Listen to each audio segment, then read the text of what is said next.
I don't want to miss a second of your valuable information. Oh, Ted. You miss me, don't you? I do. I haven't seen you for a while. Yes. Hi, everybody. Thanks for coming. We're waiting for people to come in, and we'll start in a few moments. Teresa's already here, and Nick, who's co-presenting, is getting a cup of coffee. So we'll get things going pretty quick here. As you see on the announcements here, this meeting is recorded. The question there is, Teresa, do you want people to come off mute to ask questions in line with the presentation, or do you want them to add them to the chat and you'll be monitoring chat?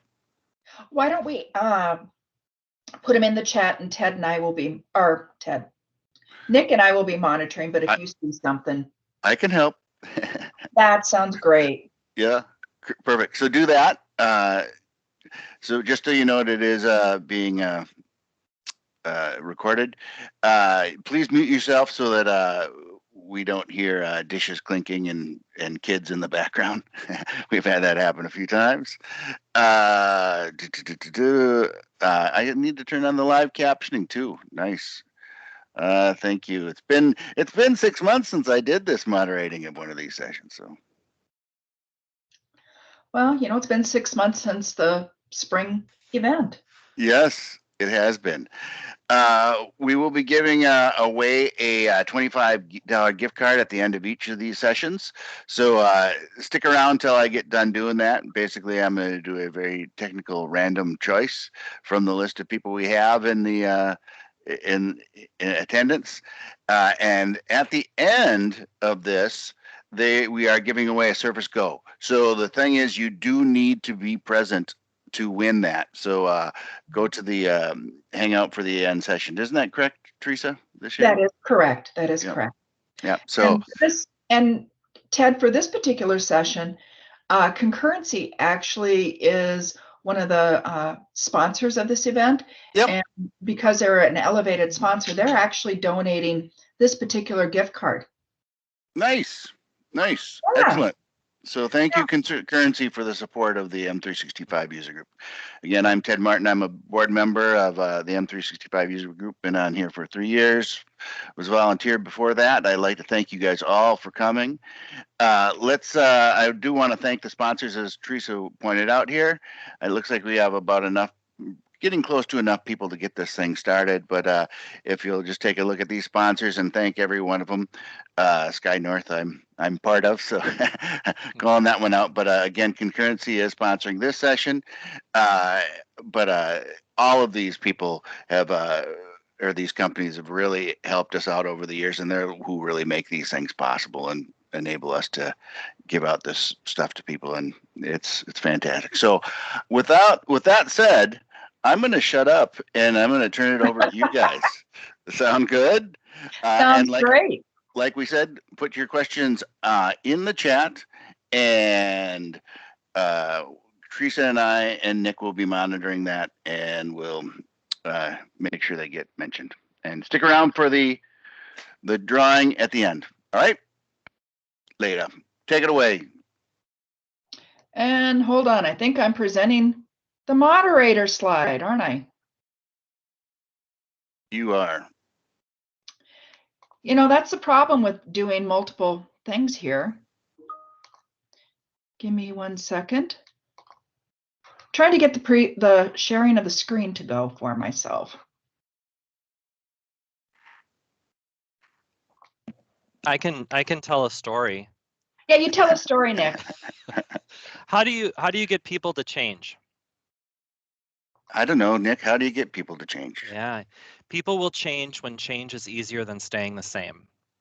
So when we get through this, I want you all to be thinking about how can we make whatever it is we're rolling out easier for them than what they're doing today, because that's going to help with user adoption, which is our ultimate goal. Okay. Okay, can you see my screen now, guys? Yes. Yes. Nick? Okay, great. So anyway, welcome. So you were at the first session for the user adoption track. We're going to be talking today about organizational change management. We're going to kind of make it specific to some Microsoft 365, but everything we're talking about really goes into just any type of project, any type of program that we've got going on. So let's go ahead and introduce ourselves. So first of all, you are at the admin day.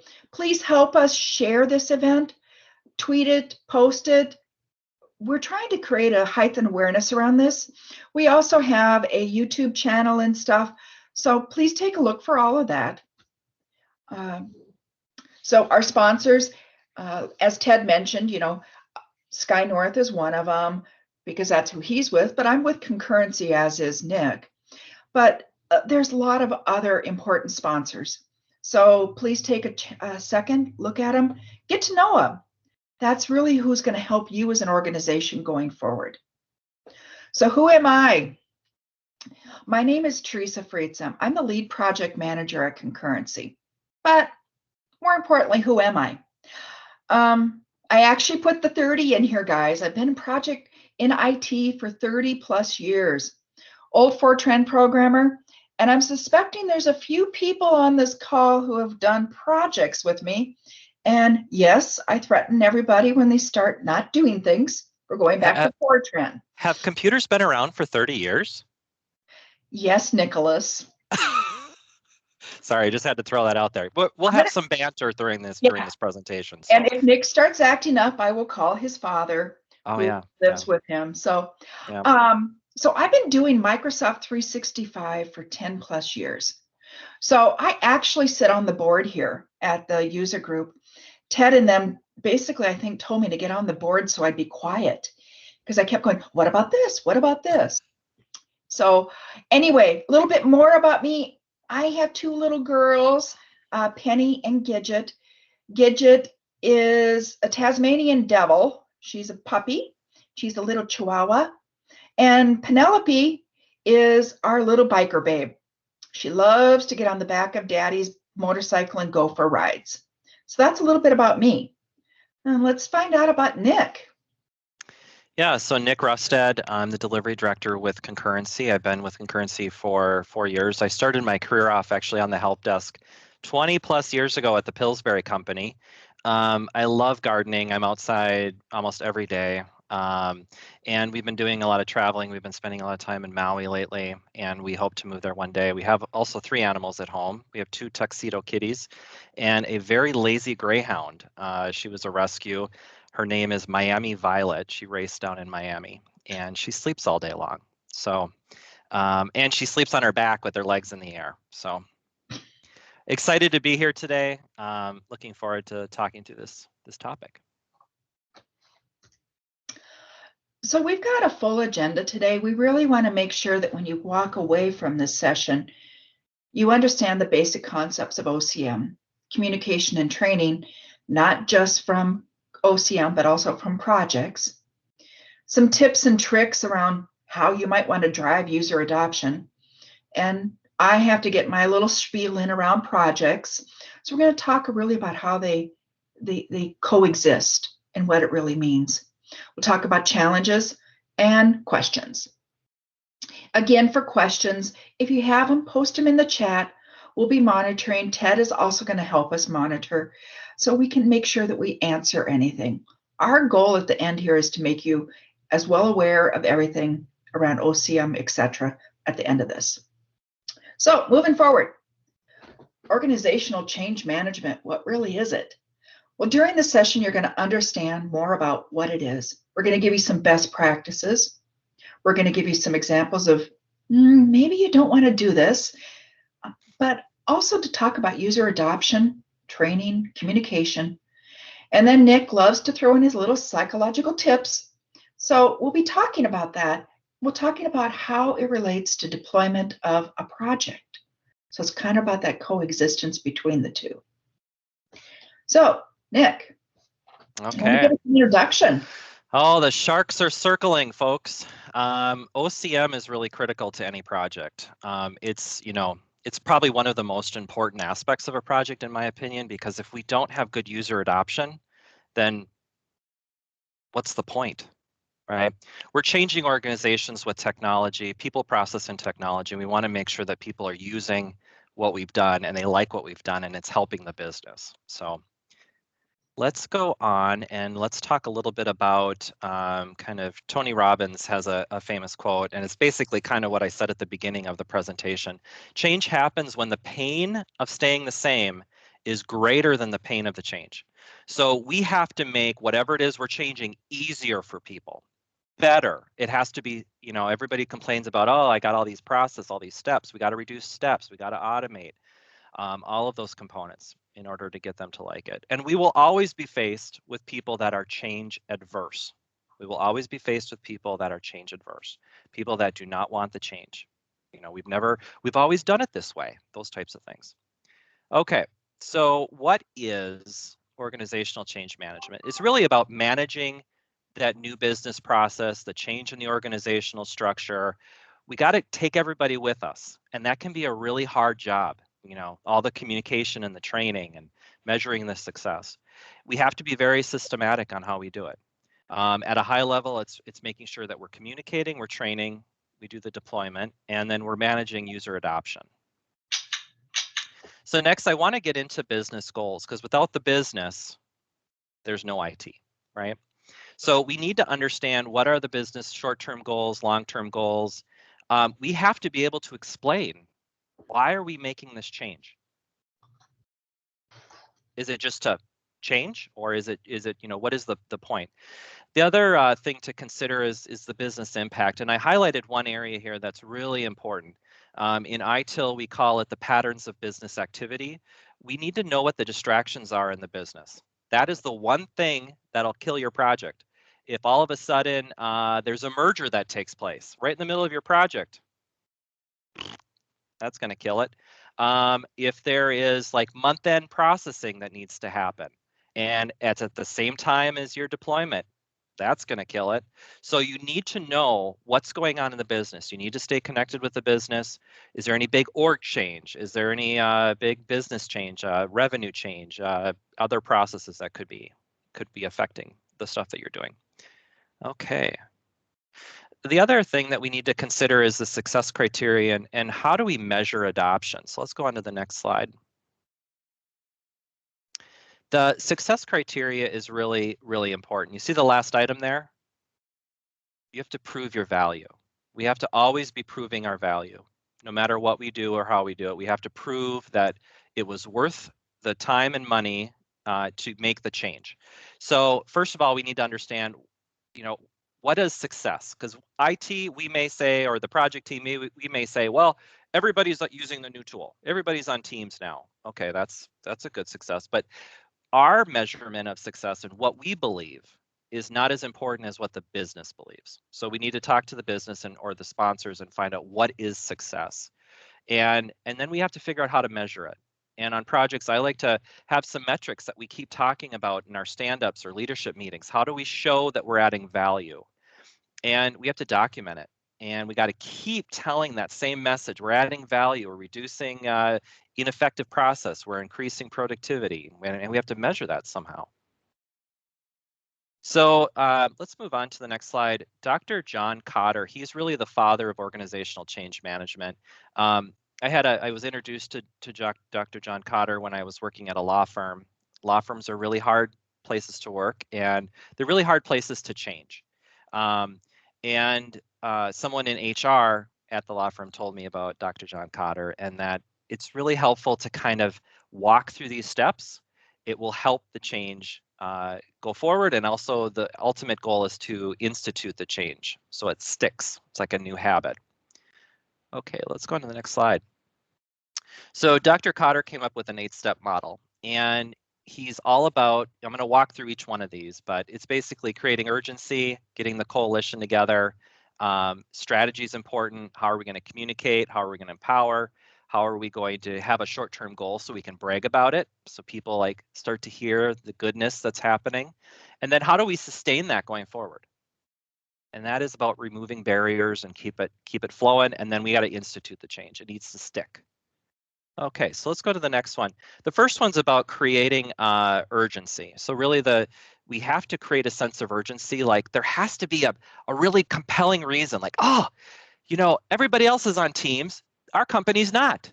And We're using like 5 different tools to do our jobs for collaboration and calling and document sharing. Let's get it all in one. That's more effective. So if you can come up with a good story that will drive the urgency of what it is that you're doing. Maybe there's a deadline looming. Maybe it's licensing. We need to take advantage of these license costs. You got to have that urgency story. The next thing is build. We got to build that guiding coalition. Teresa's going to talk about leadership in a future slide. The leadership team around this, the sponsors, are critical. Let's go on to the next one. We need to bring and figure out the strategy. What is our elevator pitch? How are we going to explain this change to people in like 20 seconds or less? That's really critical. Enlist is the next one. We have to be able to communicate the strategy. We got to enlist a volunteer army.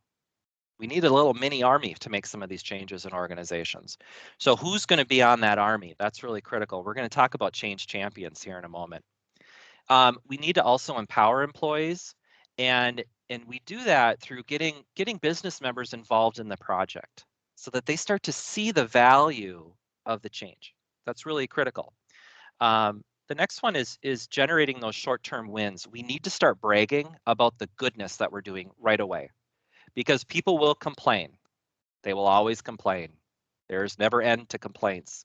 But if we start showing the value of what we're doing in a short-term win right away, it stops the complaints because people start to realize, oh yeah, okay, this is good. And then we got to sustain it. We got to keep doing all of these things we've been doing up to number 7, and we got to keep driving it forward. We got to stay on message. We got to stay on point. We got to make sure the technology is working. We got to test it. We got to keep pushing and pushing and pushing. And then finally, we have to institute the change. How many days does it take to develop a new habit? It's like 30 days, according to Franklin Covey. It takes about 30 days to develop a new habit. We need to get people to develop that new habit using the tools as soon as possible. So then in closing on Dr. John Cotter, there's 8 steps. You know, I challenge you all to try to use these steps when you're working on a project, or you need to sell something to the business, or you need to change your organization. And then next, I'm going to go through a couple slides from concurrency from our standpoint, what we value with organizational change management. And I'm starting off with a summary, which is usually at the end, but I just kind of want to give you some highlights. So we really need to identify the stakeholders. Communication, training, and support, those are critical. How are we going to communicate it? How are we going to train on it? Make sure everybody understands that, understands the change and what we're doing. And then how do we support this going forward? Concurrency is not a large company that wants to come in and be in your company for years and years and years, implement some big change and then stay there forever and support it. We want to make a big positive impact and then make sure that the company is able to support it themselves. So we focus a lot on how do we support the company to be independent and be able to run with the change going forward. Change Champions program, it's critical. The influencers, we're going to talk about that in a little bit. And then gathering feedback is critical. Have any of you worked on a project where somebody all of a sudden starts complaining and they may complain to your boss about the project and it was totally out of left field? Has that happened? I'm sure it has. If you keep asking for feedback in every meeting, there won't be complaints like that because you're giving them space to voice their opinion. And then lastly, we need to measure adoption. Now, some of the benefits that we see at concurrency are really about, making sure we have that optimal user experience. And we keep going back to our statement of work. Is it in scope? And going back to the scope statement. Are we meeting the business goals? And user acceptance is critical, making sure that users like what we're doing, we're increasing user satisfaction, and we're reducing risk also, I think is important, and making sure that we continue to lower costs. We need to lower costs for the business. That's the number one reason to sell a project, will it be less expensive for us in the future? That's really important. And then some key deliverables, we need to do some impact analysis. We need to have plans in place. You cannot plan too much. Teresa and I were talking about planning this morning. Whenever has a project failed because there was too much planning? They Never. don't. Yeah, they don't. They don't. They fail because they have not enough planning, right? So making sure that your planning is critical. And some companies, some organizations, some folks don't see the value in planning. They just want to get in and hit the button. But you do need to make sure you're planning. The Champions program is really important. Any support planning. Okay. And some key decision points. You know, are you going to have a Change Champions program? I highly advise that you may call it something else, like a super user group, or you know, some other names that are out there. Adoption program is one that I've heard. So those are influential people in the organization, people that you go to for help. They're people that you want to take along for the ride as soon as possible, so that they can start bragging about why this is a good change. And we also need to understand the goals. You know, why are we communicating, training, and supporting? And how are we going to deliver the information? So what channels are we going to employ? And then how do we measure that adoption? That's really critical. How do we prove that we were successful? Because at the end, the client is going to get a bill, right? So we have to always be proving our success. And then Teresa, I think, did you want to take this one? Yeah, I'll take this. So, you know, Nick is really a change agent. He embraces the OCM part of the thought process. I cannot get away from project management. I've been doing it for too many years, but they really do blend together. You know, a project is a defined end date. Guess what? Organizational change management is not. It is something that is going to live beyond a project. So they really are subsets of each other. So how does OCM work within project management? OCM is really managing the changes, and it kind of helps identify the unknowns, but more importantly, organizational change management helps people embrace the change. People inherently do not like change. They want to know that where they're going is safe. They want to know that it's where they should be. They also want to make sure that their leaders are for it. If you run a project or anything and you don't have your boss's buy-in, you are going to fail. So people don't like to have change, they don't like risk, and they don't like the new innovations. So how do you get people to buy into it? You have to communicate to them. You have to put it on a level that they understand. You know, an example would be, do you remember like 5 years ago, if you were trying to roll out MFA, and that's the multi-factor authentication, people didn't want to do it. I had organizations that did not want to embrace that change. But as cybersecurity and bad people are doing bad things, now people kind of expect it. So now that they understand the impact of an MFA and the fact that it makes them more secure, their data safer, their money safer, they're more willing to embrace it.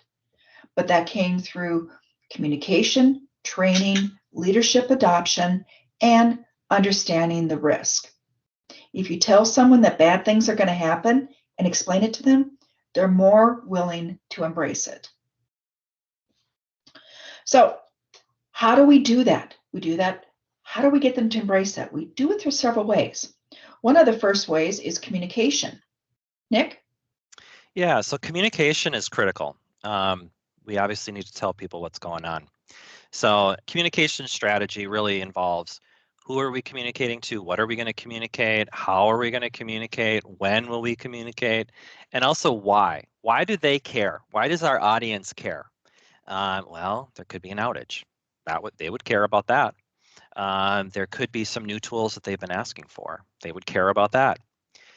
Let's go to a little psychological tip. Some of you may have heard about this, but if you hear from your neighbor, I think aliens have landed, and then you hear from your best friend, yeah, there's something about aliens going on, and then you go to work and your boss says, I think something's happening with aliens landing on Earth.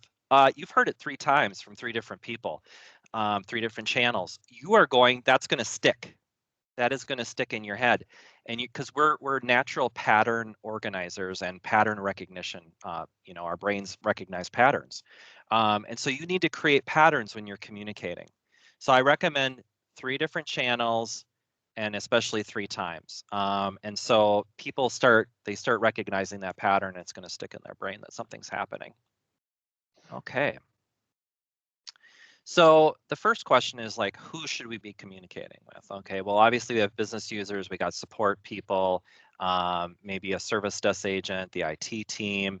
The business users are on the top because they're really, really important. We have to make sure that we don't hurt the business. What will be different? Why are we doing this? We got to sell it to them, right? The next thing I want you to think about is in terms of how we roll. Let's go to the next slide. How we roll it out in terms of audience. They're just, you want to document this.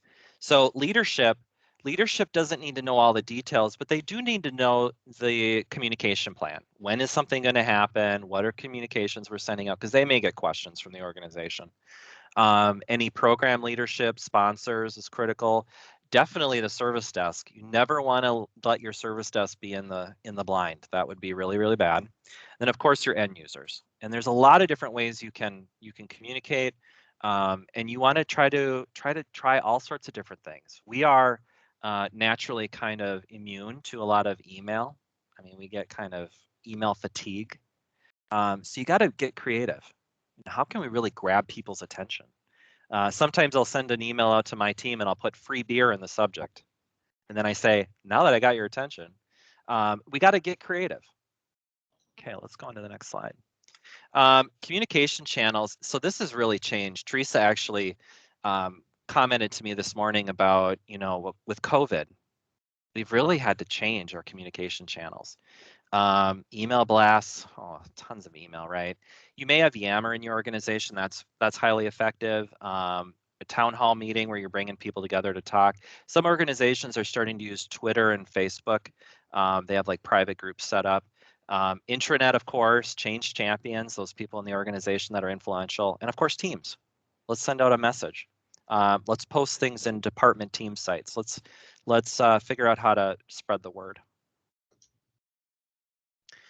And then if we go on to the next slide, the how communication campaigns are developed is really about awareness, cutover, and follow-up, really about those 3 major things. And so if you start kind of laying this out on how you're going to do this, what are those themes, it's going to help you figure out the story. So just like a presentation, we start with an agenda, we get through the information, and we get to the summary at the end. You have to have a story. You have to have a natural progression. So the first thing is always about awareness. What's this thing that's going on that we need to make sure that we kind of communicate? And then the cutover is the critical part. Like, how are we going to make this change? How are we going to cut over? And then follow up.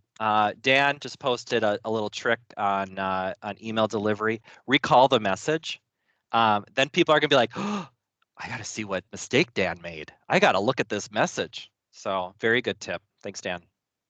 If anybody else has any tips on how to communicate, I think that would be great to share, since we do need to find some new creative ways. Here's a sample communication plan.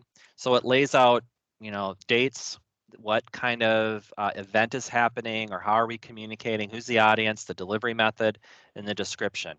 Like I said, we're coming up with a way to communicate that's a story, right? We got to make sure we have our story at the beginning, once upon a time, and then the end, right? The happy ending on the story. So we got to make sure that we think through logically what it is that we're communicating and how we're going to communicate it. And so having the dates and knowing how the progression is going to work is really important. It also keeps people together so that people don't misstep and communicate at the wrong time. That could be a disaster. The other thing, your communication plan should have pre-launch, launch, and post-launch. So we do, we'll plan out like a month or even 2 months in advance and start doing some teasers. Something's going to change. Just a little teaser, just a little trick to get people's attention. And then you obviously want to have stuff around the launch, especially if there's an outage or there's a cutover or software deployment or the way the process works is changing. And then post communications are really important to make sure that we take everybody with us. You know, those people that don't like change, we got to make sure we take them with us too, because they could complain a lot and kind of hurt the morale over the change. So we want to make sure we take everybody with us. Concurrency also does a customer sat survey at the end of every project to make sure that we're capturing, you know, how we did, and it's anonymous. That's really important too. I think for internal project teams, you want to do that. Okay. Here's some samples, just some communication samples that we've used in the past. They need to be, you know, you don't want to just have big blocks of text. You got to differentiate in the text because attention spans are like what, 10 seconds, 15 seconds. So we got to grab people's attention as best as possible. And that's why we have to use multiple channels, not just email. And then another thing to keep in mind, you know, as many different varieties of materials you can create, it's going to help you because we all think differently. Some of us are very detail oriented. Some of us want just a high level. Some of us want to know every little bit and piece of what's really happening. So you're going to want, you know, FAQs. You're going to want training plans and communicate that out. You're going to want to maybe have different communications on different things that people have to do, like making sure that your mobile device is updated. If there's something that went on at work that needs to get onto your mobile device, we want to make sure that's all happening together. And yeah, communication can make or break your project. So make sure you're communicating effectively, 3 by 3, multiple ways, multiple channels, and get creative. Try different things. Try them with a small group, see if it works well, if you get their attention, and then move on and keep charging forward with your project. Okay, I think we're going to get into training next. I'm going to hand it back over to Teresa to take us through some training concepts. Okay, so training, when you think about it, communication, you're communicating things out and you're training people. When you're training, you're also communicating. So training and communication go kind of hand in hand. Just like with communication, everybody learns differently. Some people would rather be hands-on. Some people would rather read a book. Some people would rather see a video. So just like you have to communicate it 3 ways, you have to learn it multiple ways. So when you're looking at what you're going to do, figure out what works best within your organization. So I worked on a project once and everybody was truck drivers. They're not going to like in-person training. They're going to basically want quick virtual training, self-help tips. They're not going to want to go in and sit in an in-training thing. They just don't like to do that. They're truck drivers. They want to be out working. So you really need to think about your organization and what works best there. So you can kind of see there's the self-help, virtual, in-person, etc. What do those really mean? Self-help. An example there would be a job aid. I'm going to tell you a story. I ran a project.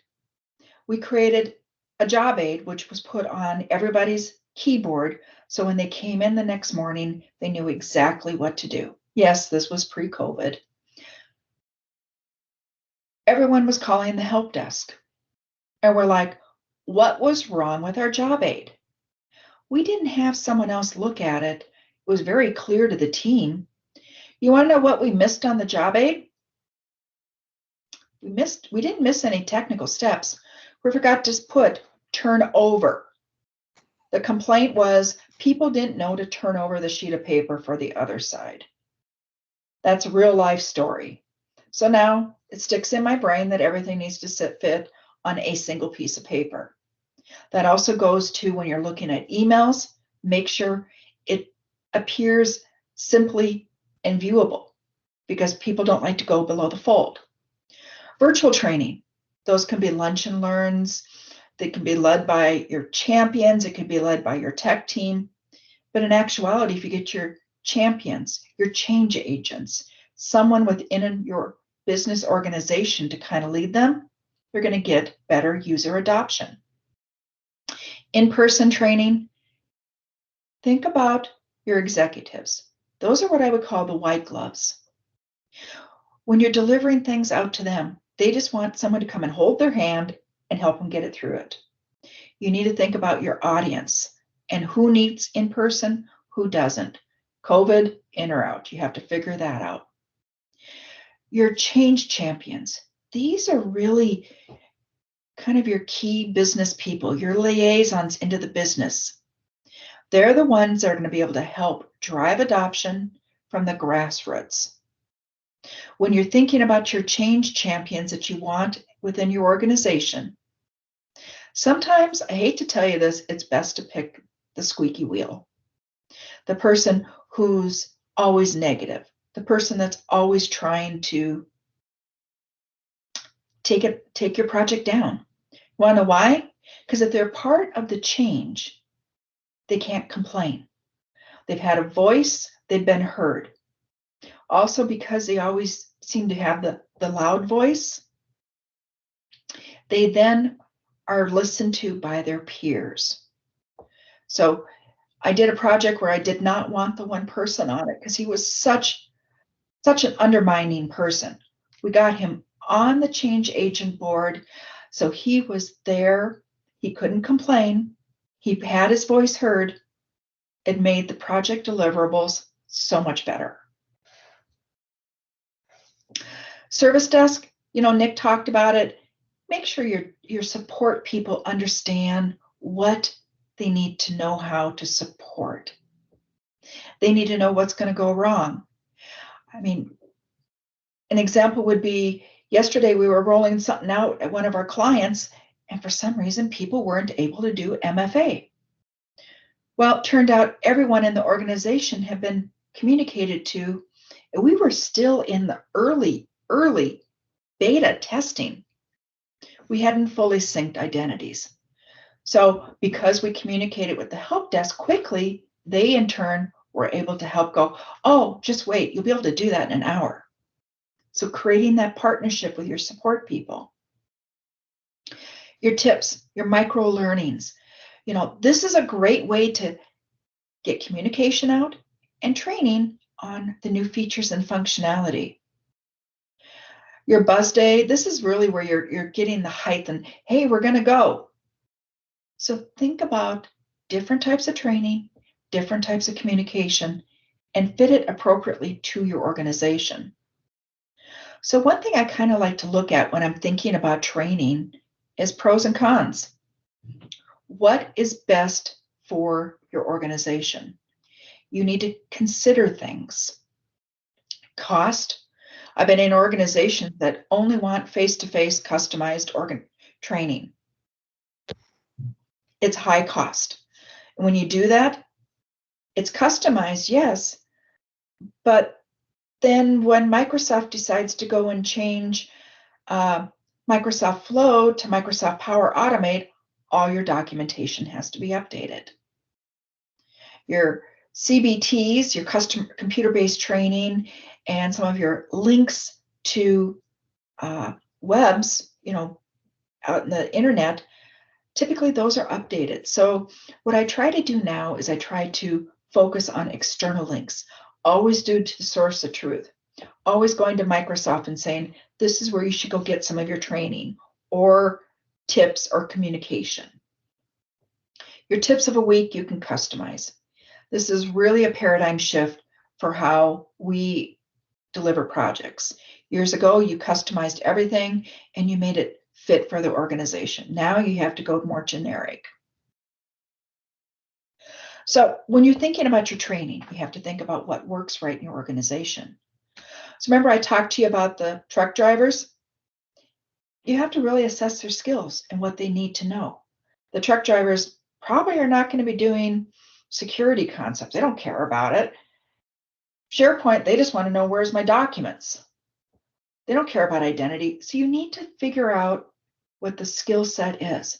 This particular example here is more around the rollout of a 365. the basic core services. What we were doing in this particular example, we were rolling out SharePoint to an organization that didn't really know what SharePoint was. They were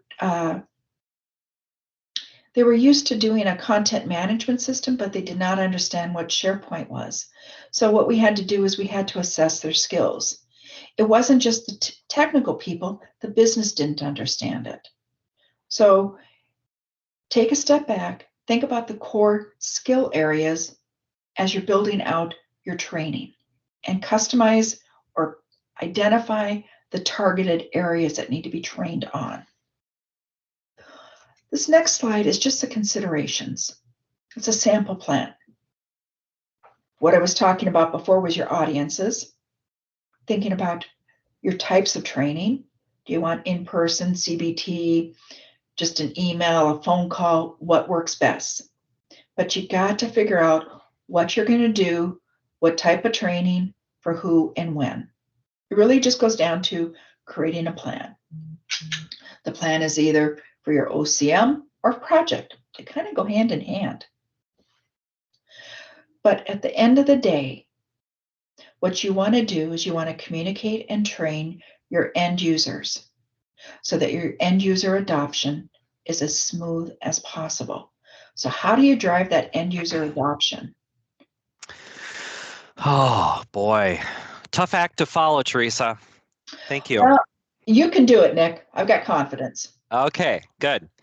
So driving user adoption. This is probably the most important thing at the end of the project, right? If people are not using it or doing it or playing with the technology, figuring out how the technology can work within the business, what's the point, right? So Nick, yeah. I got a question for you. Uh-oh. If you successfully deliver a project but no one uses it, was it successful? No. Nope. Ooh, would that be user adoption? Yes, that's user adoption. Yeah, if you roll out a project and people complain about the project team, they complain about what you rolled out, it's something went wrong. So we got to figure that out. The first thing we need to think about is instituting that change, and we talked about this earlier with Cotter. That is really the hard part. We're really kind of doing behavior changes, behavior modification. From a psychological standpoint. So we're really trying to get people to work in a different way, to think in a different way. A lot of this is a change in thought process, which can be really hard. I find that some of the younger, employees at an organization are going to pick up a little bit faster than some of the older folks. So we need to make sure that we're tailoring to your audience to make sure that we're getting the communication and the training out to everybody so that it makes sense. This next slide is kind of interesting. So I went out and looked up who has the biggest followers on Twitter. And I was not expecting this, but Barack Obama has the most followers on Twitter. Justin Bieber, Katy Perry, Rihanna. These are people that are being watched, and people are mimicking their behavior, and they're following what they say, and they're doing what they do. So you got to figure this out within your organization. Who are your top observed people? Because those are the people that need to be your change champions. And that's how you drive user adoption, is through change champions. Let's go on to the next slide. So change champions, a true champion without a cause is entrapped energy. So we got to find those energized people. They typically, Teresa brought up a good point earlier about someone that maybe was they're against change, or they're maybe against the project at the beginning. If you can turn them to be for it, that's huge. That is huge, because probably people are expecting them to complain, and if they don't complain, well, then there's probably some goodness there, right? Let's go on to the next slide. So change champions, they're really individuals within the organization that help to facilitate the change. They have to be influential and respected leaders.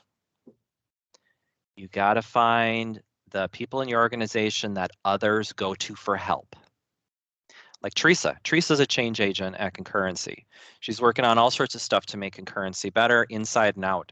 And so people follow her. So when she's involved in a change, They want to know, they go to her and she naturally will tell them what's going on. So it's huge. And that role is critical. So, and a little psychological tip, we got to find those influencers. How did we learn how to behave as humans, as children? We learned from our parents, right? They were authority figures. Change champions, you got to get some leaders in there. People follow leaders, they mimic their behavior. If your boss does good things, the boss's team will do good things. If the boss does bad things, the team will probably do bad things. So get some leaders involved in your Change Champions program. Can't stress that enough.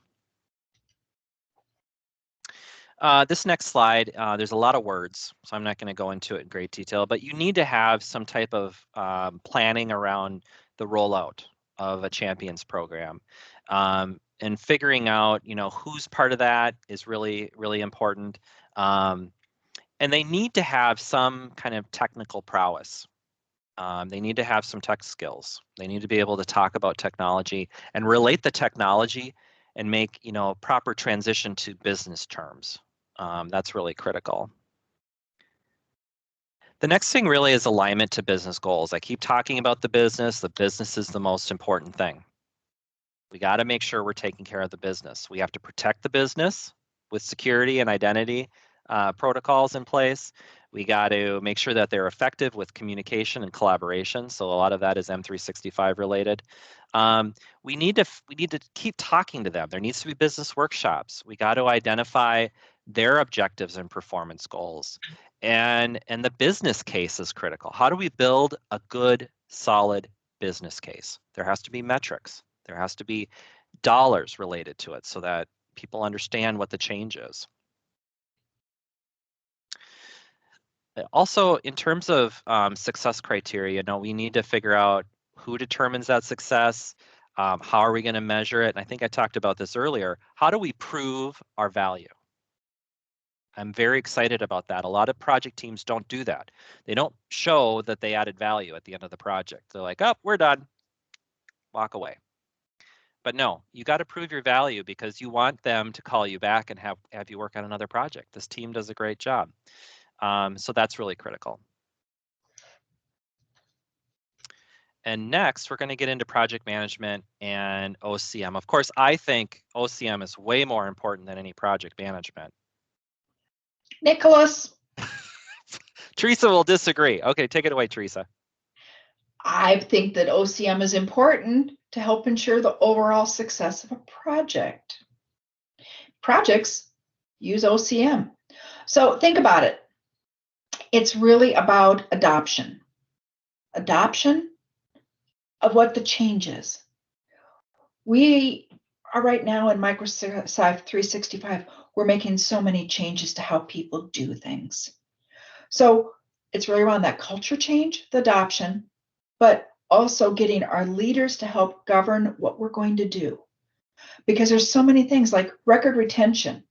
You need to get your records manager involved to figure out how it's going to be done. So then that's a change for the organization. It has to be governed within the organization on what the organization wants.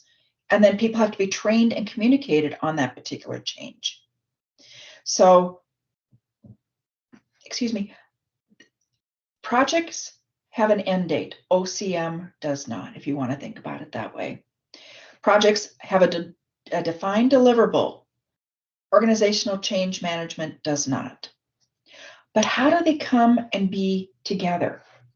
So we're going to go back to the PMBOK. I know everybody's going, great. So there are different phases to a project. There's the initiation, planning, execution, and monitoring and control. There are various concepts from organizational change management that really live under each of these various phases. Within OCM or projects, you need to identify your key stakeholders, your persona, your target audience. You need to understand who is the support people, who are your champions, your project sponsors, your change agents. They all come together.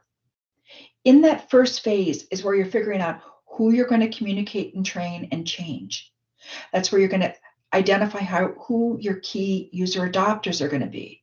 You create your communication and your training. You create your plans. During planning, you get the details. That's where you start creating your schedules, your collateral. That's where, so remember I told you about creating custom collateral? It's great because it really feels good to the end user. So here's an example. I'm going back to my MFA example. We created all the training and communication around MFA, and we decided to do a dry run with our early adopters. Worked out good. No problems. Communication came back with feedback. It looks good. We're good to go. So then we went to our pilot users. It was a major failure. We had to put the project on hold. Why, you ask? We had customized the training so much that Microsoft decided to change the GUI and the look and the feel. Nobody could find anything. So we had created that custom look and feel to give the end users a warm fuzzy. It all changed. So we were telling them to do stuff that didn't exist. So we revamped the training to make it more generic. So that's where you go, you're monitoring and control. You review and you update and you execute. So during the planning, you create, execution, you begin using, and then you continually review and update as needed. So what makes a project successful, or what makes OCM successful? There are various things that helps ensure success. Everything I'm talking about here is based on black eyes, tripping over things that I have done over the years. These are things that I have identified through the many years and many projects to help ensure success. So it's now what I kind of live and die by. If I don't have good communication and training, you're going to have hiccups. If you don't have leadership support, I cannot stress this enough, you're going to have issues. Your governance, identifying your champions or liaisons, staffing. You need to staff appropriately, and planning. So let's talk a little bit more. Remember how I've mentioned a couple of times that training goes hand in hand? They really do. If you create your communication correctly, it in essence will train. You need to figure out what works best for your organization, what your long-term goals are as an organization. Again, back to my truck drivers. They really don't care about coming in for a brown bag. Just give them what they need to know and they want to get going. Your service desk people or your call center people, they might be better to have a brown bag with. You need to think about the person and their style of learning. It goes back to what Nick mentioned, 3 ways. Communicate 3 times, create, and train 3 times. So figure out what works best within your organization. There is no right way. The wrong way is to not do. Leadership support. I know this may sound weird, but you need to get them to willing to stand up and say, things might go bad. I ran a project once where I got the executive, the C-level person, to stand up in a meeting and tell his peers and his boss, okay, we're going to cut over. There's going to be issues. He was willing to admit that things will have hiccups, that there is going to be bumps in the road. So by being willing to say things may not go smoothly, but we'll get there, it helped it so that the staff that was delivering the project knew they had the leadership support. Getting your leader to deliver a consistent message is important, but also having them understand the budget and staffing needs is important. So the more successful projects I've had have been where I have the leadership support. When I don't have the leadership support, it really doesn't go smooth. Mm-hmm. There's a famous saying, Teresa. Oh, The fish rots from the head first. Yeah, that would kind of go with this, wouldn't it? Yeah. So if your executive team is not on board, it's just not going to fly. So what's another thing that you need to look at? Governance. I know I've targeted this to the Microsoft 365, but whatever you're doing, you should have some type of governance. And your governance team should not be just IT. I know that some people feel that IT needs to be the governing body. Actually, it needs to be the business. That's your end user. Those are the people who use your product at the end of the day. Your IT team helps ensure successful security, compliance, etc. But your business knows what features and functionality they want used.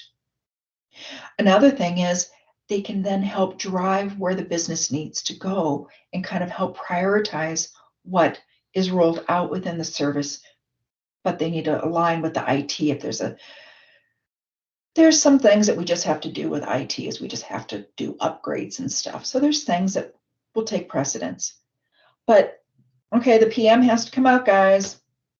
Who's heard of the RACI? Responsible, accountable, consulted, and informed. Sometimes it's nice to kind of take a step back and think about what each person needs as it relates to governance. You know, you don't need to have your C-level person responsible for getting a task done. They just need to be consulted or informed. So what might that look like? Here's a sample. And you need to right size for your organization, of course. So there's one role in here that I often get questions as to, why do you have it on there, Teresa? Legal. Has anyone ever had legal on their governance? I now push for it. You want to know why? There's times when you just need them. They don't necessarily have to be involved at 100%, but so I was running a program once and we had a union and we needed to make sure we weren't going to break any union laws. We had legal there to make sure that we weren't going to say something wrong. You have legal involved, say you're working on record retention. Your lawyers might say that they don't want anything to be saved after 3 years. They have a legal reason. Just because Nick wants to save all his documents doesn't mean that he gets to do it. There could be a legal or compliance reason around that. So when you're building out your governance program, think about who really needs to be involved. Your organizational change management champion, your liaison, whatever you want to call it, it's a special role. They kind of serve as a single point of contact within a department. You need to have an influential person, someone who has influence over what's going on. They don't necessarily have to do the tasks, but they can influence getting them done. They can remove the barriers. And so here's something that people don't realize. They serve as an early adopter. So who's ran a project where the business comes back and says, that isn't what I wanted? When you have the OCM involved, that champion, in essence, by them working on it, they're providing you sign off. You also can get them to help with communication and training. Because like Nick says, if Nick wants me to do something and he trains me on it, I know that he's behind it. So as that champion, he's helping to spread the knowledge. And by him saying, this is what it is, this is why, and you're able to people can feel comfortable bringing their questions and concerns, you get better buy-in. Staffing. This is something, whether it be a project or whatever, think about your staffing and staffing needs. For this, you need to think about, is this something that's going to be ongoing or one time? Is this something that my team will know how to do? Remember, your staff have day jobs. So if it's something they're doing once, why do you want them to learn it? So an example here is at Concurrency, we have got a staff that's pretty wide-reaching. We've got hundreds of people working with us. Yesterday, I had a project where all of a sudden my client wanted to know how to set up an Azure pipeline. Okay, they didn't have anyone on staff. So I was able to go and tap someone and say, hey, can I get a couple hours of your time, and pull them in. So by being able to pull in those experts, it kind of helps your client. So think about when to use an outside staffing service. Another thing they can offer as an outside staffing is ask the expert. Microsoft is changing things. I think we had, Ted, I don't know if you saw it, I thought it was like 40 new changes in a couple week period of time. Yeah. I don't know about you, but I can't keep up on them.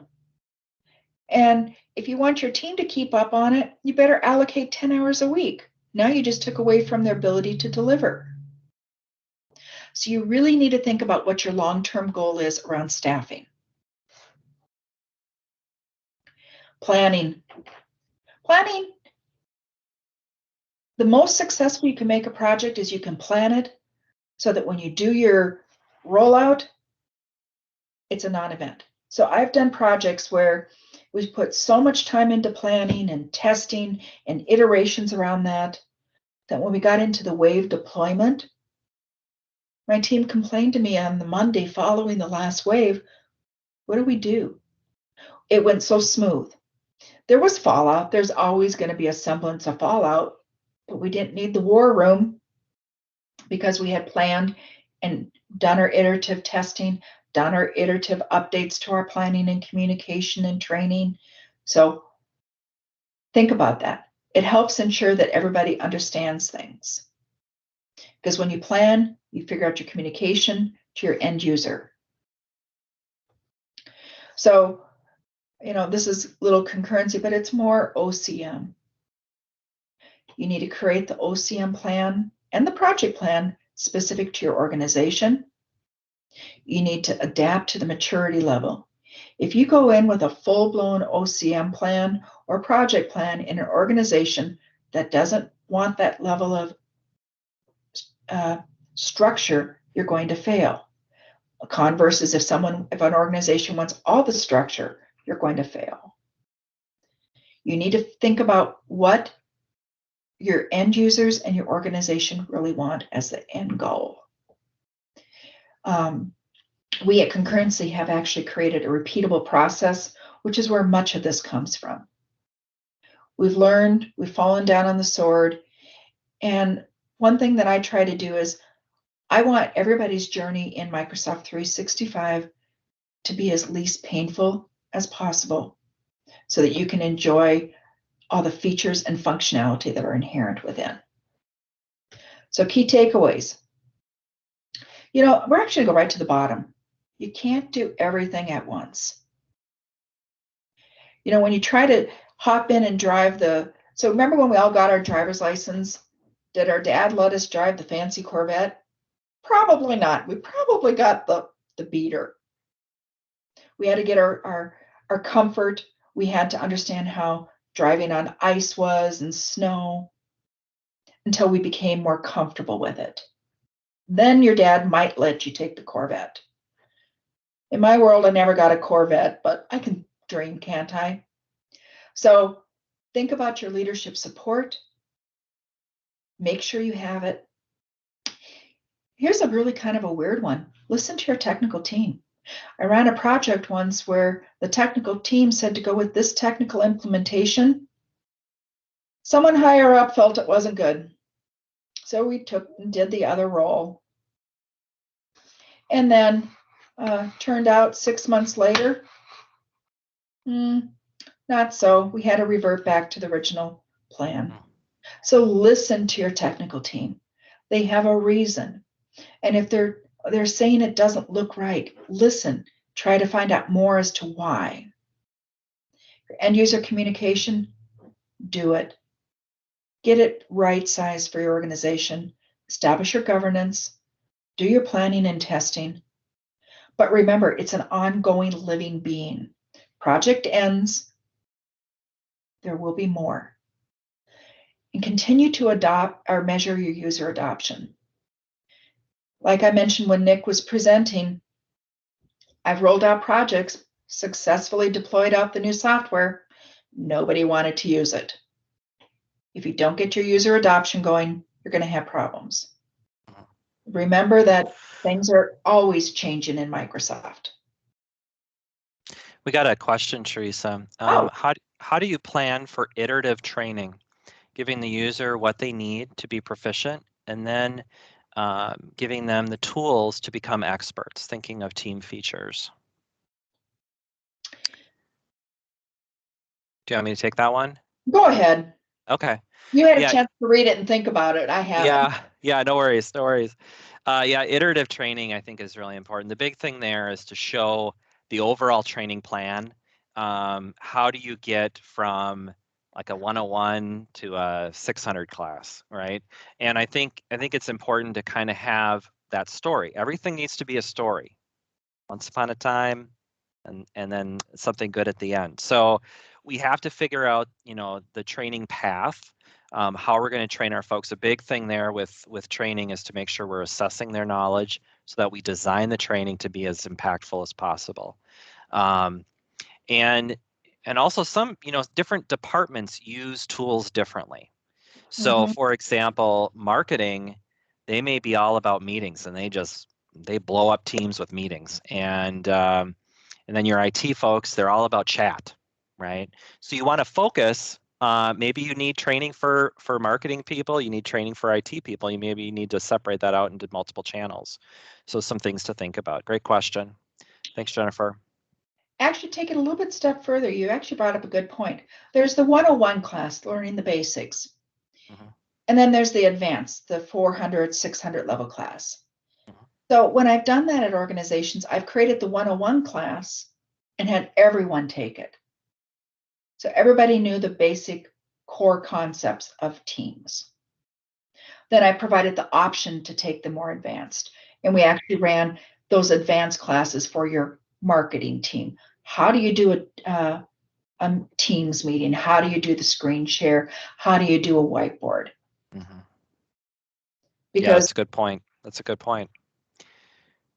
Yeah, because not everybody needs to know how to do a whiteboard, but some people live and die by it. Any other questions in the chat, Nick? Nope, we're good. Okay. Brian's waiting for a Corvette. Do you have a Corvette for him? I have a 65 Chevy sitting out on the backyard. Not joking. Sounds good. Okay. Okay, if I can wake up my PC. Uh-oh. The sharks are back. Oh no, the sharks are back. Do I still have everybody's attention? Anybody afraid of sharks? Okay, just checking. So you will have sharks swimming around you during a project, people that don't like change. So if you can think strategically about what they will complain about before they have a chance and remove the barrier, you'll be more successful with your project. Okay, let's go into some of the top OCM challenges that you want to think about before you get into a project. One of the big ones is managing multiple teams. So let's say you're deploying something and you got a team over in India, you got a team in China, you got a US team, maybe you have an Australian team, and they're all working together for the deployment. That's a challenge. You're going to have conference calls late at night in the US. You need to be prepared for it. You're going to have language barrier issues. You're going to have culture clash potentially.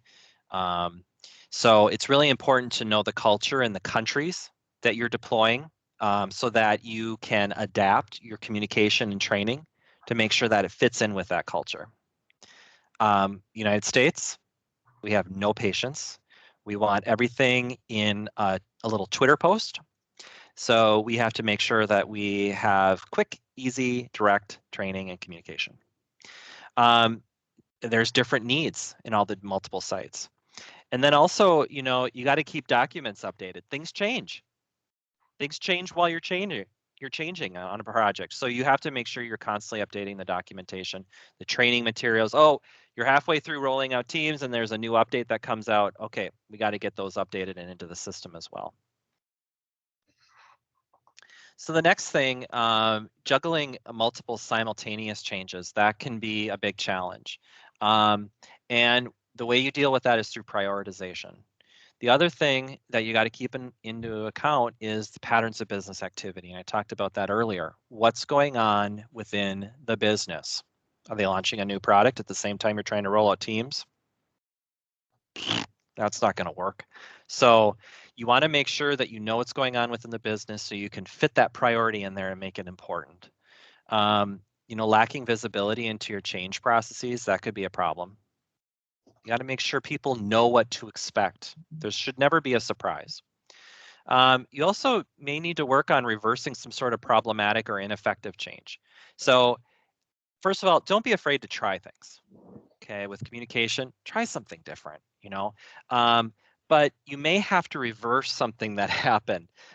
Maybe it just nobody listened to it, nobody read it. You got to be able to be nimble, and you got to be able to be an influencer and a change agent. You got to keep moving. And you also have to gain the appropriate approvals. Executives, they like to approve things, right? So let's let them do that. Give them things to approve. So that they help to feel like they're part of the process. You want to make sure that your sponsors are part of the process, leadership's part of the process. I've been on projects where we get halfway through and then the executive sponsor comes in and says, well, this isn't what I wanted. Well, that's a problem. So, Teresa, I think we're wrapping up. We are wrapping up. What questions do you guys have for us? Yeah, ask some questions. You can ask it in the chat. Try to stump us. Uh-oh. You may have stumped them. We may have stumped them. Yes. Yes. There's a lot to think about here, right? I mean, this is not an easy thing. But if you lay it all out, if you plan effectively, you will have a successful project. I've got a question for you. Mm-hmm. So, you know, while I think everyone in this call believes that adoption is super important or focus on it, how do you deal with the leadership where they don't get it? They just go, it's just going to happen. I'm not worried about that. I don't want to expend the money to think about it because it's just going to happen. Right. Right. Yeah. No, that's a good point. People in leadership roles have type A personalities and they're highly competitive. And if you can turn a couple of those leaders to show that the value and they start using it and they talk to their friends about it, it's going to happen. You're going to get that through. Change doesn't necessarily happen automatically. Like grassroots change sometimes may work within an organization, but typically organizations are top down. And so that can be a challenge if you're working with an older executive team. They may not understand the technology. They may not have used it. But turning a couple of them and having them brag to each other about it, that's going to cause it to just blow up. So that's good. Blow up in a good way. Good question. So we actually had some good things going on in the chat right now. Jennifer's asking, how do you get people to actually pull communication rather than pushing? Well, you know what, Jennifer, one of the problems we've got is the demographics of our users.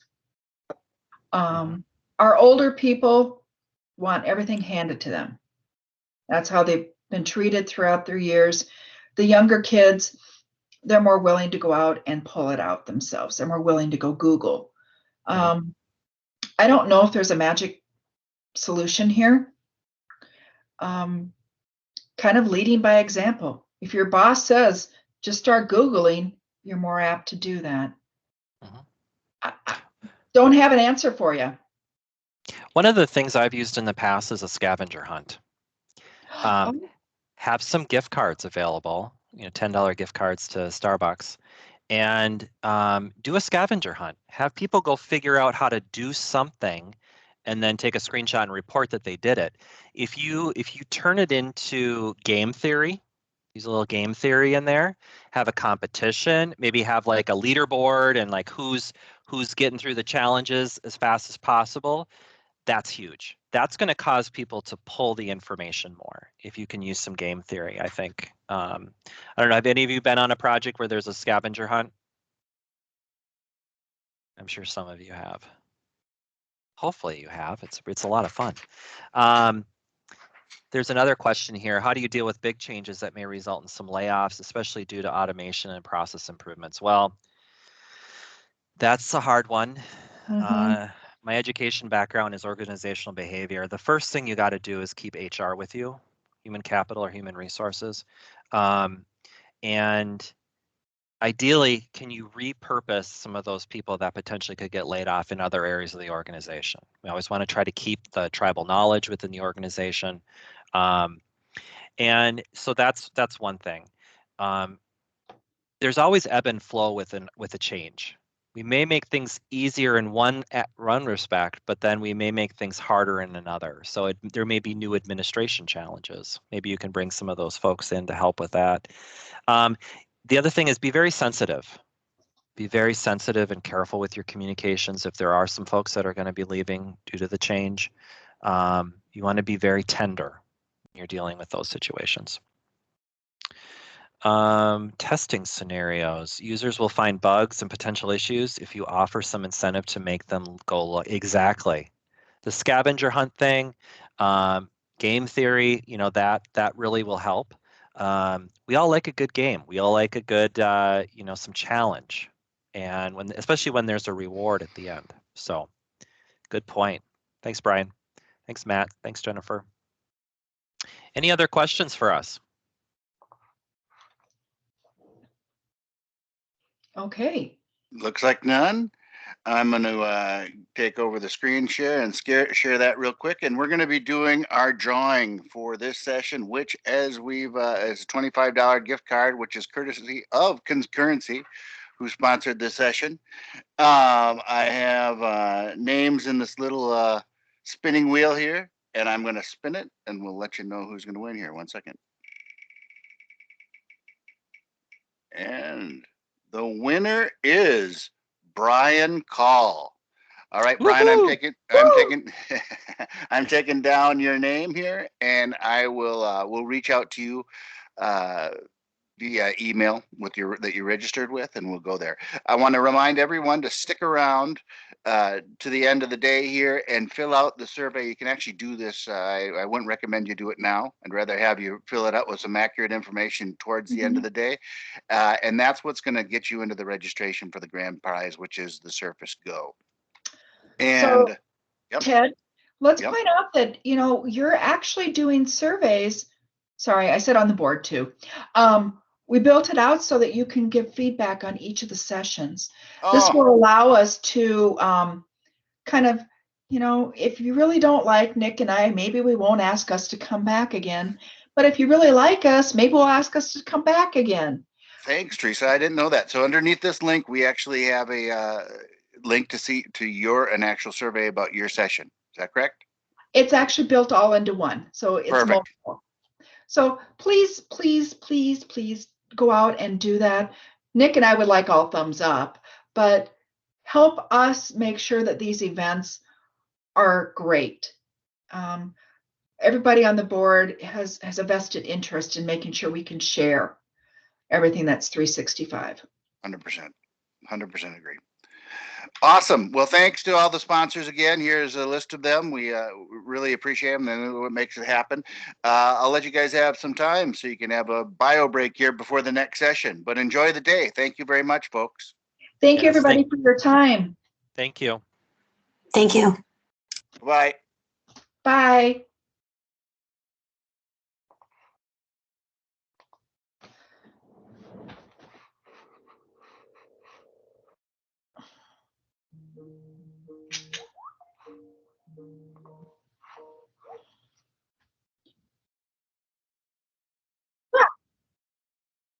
You have to be online for the last meeting.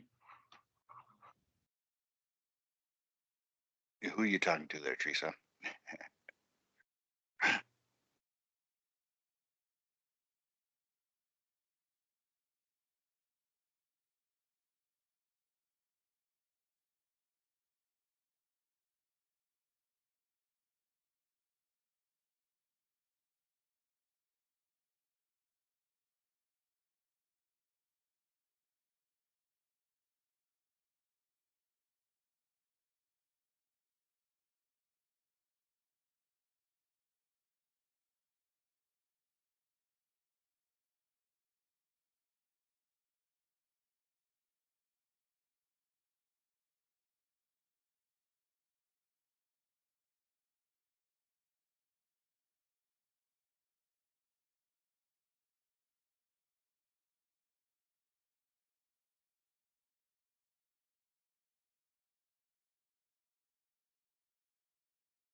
Hey, Ted,